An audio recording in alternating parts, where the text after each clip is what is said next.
तेनालीरामा आणि जिद्दी घोडा. विजयनगरचे महाराज कृष्णदेवराय खूप आनंदी होते.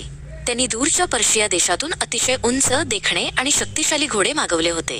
राजाला वाटले की या घोड्यांची बरोबरी कोणीच करू शकणार नाही. दरबारातील चतुर तेनालीरामाने हे पाहिले. तिथल्याच एका कोपऱ्यात विजयनगरचा एक स्थानिक घोडा उभा होता. त्याचे नाव चेतक होते. चेतक थोडा बारीक आणि अशक्त दिसत होता, पण त्याच्या डोळ्यांत एक वेगळीच चमक होती. महाराज हसून तेनालीला म्हणाले, तेनाली, बघितले ते पर्शियन घोडे? यांच्या समोर तुझा हा स्थानिक घोडा कधीच जिंकू शकणार नाही. आपण एक शर्यत लावूया का?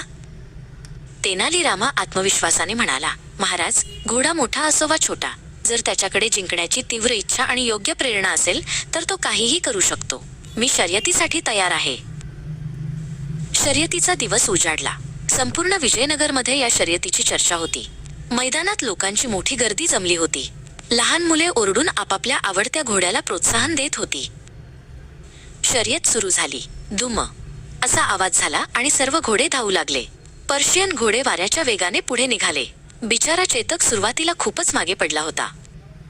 तेनालीरामा शर्यतीच्या शेवटच्या रेषेजवळ उभा होता. त्याच्या हातात हिरव्यागार, कोवळ्या आणि रसरशीत गवताची एक मोठी पेंढी होती. त्याने ती गवत हवेत उंच धरले होते. धावता धावता चेतकला दुरून त्या ताज्या गवताचा सुगंध आला. त्याला खूप भूक लागली होती. ते गवत मिळवण्यासाठी तो आपला सर्व जीव लावून धावू लागला. त्याच्या वेगासमोर आता कोणीच टिकत नव्हते. सर्वांच्या डोळ्यांचे पारणे फिटले. शेवटच्या क्षणी चेतकने झेप घेतली आणि पर्शियन घोड्यांना मागे टाकत रेषेपर्यंत पोहोचला. चेतक शर्यत जिंकला होता.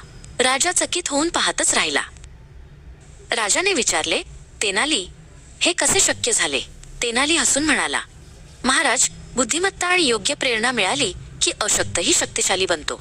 चेतकला गवत मिळवण्याची जिद्द होती म्हणून तो जिंकला.